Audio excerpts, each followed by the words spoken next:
Hello my dear students, welcome back to my channel. आज मैं आपके साथ एमसीक्यू को एक अलग अंदाज में रिप्रेजेंट करने वाला हूं और डिस्कस करने वाला हूं। हमारा मैक्सिमम क्या आंसर होता है एमसीक्यू के लिए? अरे इनको छोड़ो, ये तो हो जाएंगे आराम से। रे 20 भी आए 10 भी आए तो 5-7 तो तुक्का लग जाएगा, ठीक हो ही जाएगा भाई। जब ये नंबर इतने आसानी से लिए जा सकते हैं, फ्री के नंबर हैं, तो उस पर मुझे ये बात क्यों बोलनी? एमसीक्यू गलत होने का मतलब है कि हमारा भी उसमें फर्क पड़ेगा, कितने नंबर उसमें डाउन चले जाएंगे। तो इस तरह की बात ठीक नहीं। एमसीक्यू को करने का तरीका सीखो। जितने भी मेरे पास 4 ऑप्शन है, मुझे चारों का मतलब पता होना चाहिए। एमसीक्यू कभी गलत हो ही नहीं सकते, तो इसलिए उसके बेसिक चीजों को समझना बहुत जरूरी है। तो वही हम आज डिस्कस करने वाले हैं। डिमांड डिपॉजिट में क्या आता है? First option saving account deposit, current account deposit. Second option saving account deposit and fixed account deposit. Third option current account deposit and fixed deposit. D all of the above. अब इसमें answer देने से पहले मैं आपको इस चीजों को क्लियर करना चाहूंगा। जब मुझे ये सारे बेसिक इनके क्लियर होंगे ना, तो एमसीक्यू तो अपने आप मुझे पता लग जाएगा। सबसे पहले डिपॉजिट क्या है? बैंक में पैसा जमा करना या रखा हुआ पैसा, जो मैंने वहां पे पैसा रखा है। क्लियर? उसके बाद डिमांड डिपॉजिट है क्या? डिमांड का मतलब माल, डिपॉजिट का मतलब बैंक में जमा पैसे। ऐसा डिपॉजिट किया हुआ पैसा, ध्यान दीजिए, ऐसा डिपॉजिट किया हुआ पैसा जिसे जब चाहे तुरंत निकाला जा सके। ध्यान दीजिए, ये ऐसा पैसा है, आपने डिपॉजिट कराया बैंक के अंदर, जब चाहे आप इसे निकाल भी सकते हैं, कोई इसमें प्रॉब्लम, इमीडिएटली इसको निकाला जा सकता है। That is the key point. ये मेन चीज है। आगे की चीजें खुद क्लियर हो जाएंगी, क्योंकि जो बैंक में बच्चे जाते हैं, थोड़ा वो डीलिंग करते हैं, पैसे वगैरह जमा कराना निकालना, उनको इसी लाइन से आंसर पता लग गया होगा। समझ आई बात? अब आगे बढ़ते हैं। अब इसके फीचर्स क्या है? देखिए, कभी भी पैसा निकाल सकते हैं। दूसरा, कोई फिक्स टाइम नहीं होता इसमें, ठीक है, कि इसी डेट पे विड्रॉन करना है, इसी डेट पे मुझे निकालना है। और इसमें डेली रूटीन की ट्रांजैक्शन की जाती है, लिखा भी है डेली रूटीन की ट्रांजैक्शंस के लिए। Example, school fees, mobile recharge, कोई वेजिटेबल परचेज करने, इन सारी चीजों में ये काम आता है। डीडी, डिमांड डिपॉजिट पर ब्याज कम मिलता है या फिर मिलता ही नहीं है। For example, saving account less interest, current account में नो इंटरेस्ट, उसमें कोई है ही नहीं। क्या आगे डिमांड डिपॉजिट में सेविंग अकाउंट आता है और करंट अकाउंट, ठीक है। अब डिमांड डिपॉजिट की टाइप कौन सी है?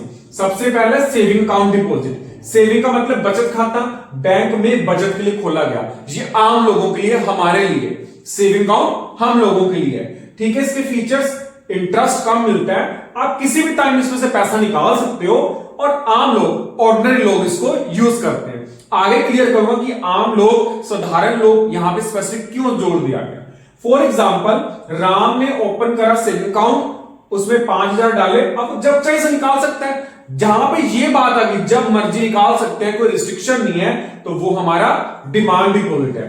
दूसरा इसका जो टाइप है वो है करंट अकाउंट। ये ट्रेडर्स ओपन करते हैं, व्यापारी, उनके लिए है, ठीक है। ध्यान दीजिएगा, ये ट्रेडर्स के लिए अकाउंट होता है, बार बार लेन देन, इसमें कोई लिमिट नहीं है पैसे की, कोई इंटरेस्ट नहीं होता। फॉर एग्जाम्पल, शॉपकीपर ने, ठीक है, सीए में 50,000 यानी कि करंट अकाउंट में 50,000 डिपॉजिट किए, अब वो किसी भी टाइम इसको विड्रॉ कर सकता है, ठीक है, due to this demand deposit. देखिए, दोनों के फंक्शन में फर्क है, कॉन्सेप्ट एक है। सेविंग हमारे जैसे लोग, आम लोगों के लिए, साधारण लोगों के लिए, लेकिन करंट अकाउंट ट्रेडर्स के लिए, व्यापारियों के लिए है। लेकिन दोनों में कंडीशन सेम अप्लाई है, जब चाहे आप पैसा निकाल सकते हो, इसलिए दोनों के दोनों क्या है?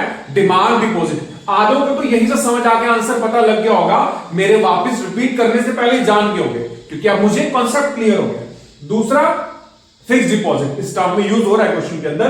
फिक्स डिपॉजिट, ऐसा पैसा जो बैंक में फिक्स टाइम के लिए रखा जाए, नाम से ही पता लग रहा है फिक्स टाइम के लिए। फॉर एग्जाम्पल, 1 साल, 2 साल, 5 साल, ठीक है। फीचर्स क्या है? कहते हैं इसमें टाइम फिक्स है, उस टाइम से पहले आप पैसा नहीं निकाल सकते, हाँ, लेकिन इंटरेस्ट रेट इसमें हाई रहता है, सेफ इन्वेस्टमेंट है, नो विड्रॉन, मंथली, क्विकली आप इसमें पैसा नहीं निकाल सकते। जितने महीने के लिए, जितने साल के लिए हो गई, उससे पहले नहीं इसमें छेड़छाड़ कर सकते आप। कितने तरह की होती है FD? Short term, long term, tax saving. Short term, कम समय की एफडी, यानी कि 6 महीने से 1 साल तक की। लॉन्ग टर्म एफडी, लंबे समय के लिए 3 साल से 10 साल। एक होती है टैक्स सेविंग, जिसमें टैक्स नहीं होता, टैक्स की छूट होती है, टैक्स फ्री 5 साल के लिए एफडी होती है कम से कम।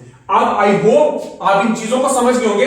अब इसका आंसर क्या होगा? Saving account deposit and current account deposit. I hope कि आपको अच्छे से क्लियर हो गया है। ये स्ट्रैटेजी है, ये टैक्टिक है। देखो ये नंबर हमें गंवाने नहीं है, हमारी परसेंटेज इंक्रीज होनी है इनसे, हमें बेनिफिट मिलना है। तो क्यों ऐसी लापरवाही करके सिर्फ इसलिए अरे छोड़ो दूसरे पढ़ लेते, इन पे फोकस नहीं करते। 100% मैक्सिमम स्टूडेंट्स का यही जवाब होता है कि मेन सब्जेक्टिव पे फोकस करो, शॉर्ट पे करो, अरे एमसीक्यू तो हो जाएंगे। नहीं, देखिए ठीक है वो भी इंपॉर्टेंट है, मैं ये नहीं कह रहा वो नहीं है, लेकिन इनको भी महत्व दीजिए, इनको भी उतनी ही इंपॉर्टेंस दीजिए। आई होप कि आपको चीजें अच्छे से क्लियर होंगी। कल फिर मिलेंगे नई वीडियो के साथ, नए कॉन्सेप्ट के साथ। तब तक के लिए स्वस्थ रहिए, मस्त रहिए, हंसते रहिए, हंसाते रहिए और इसी तरह हमारे साथ जुड़े रहिए। तब तक के लिए धन्यवाद, थैंक यू, शुक्रिया।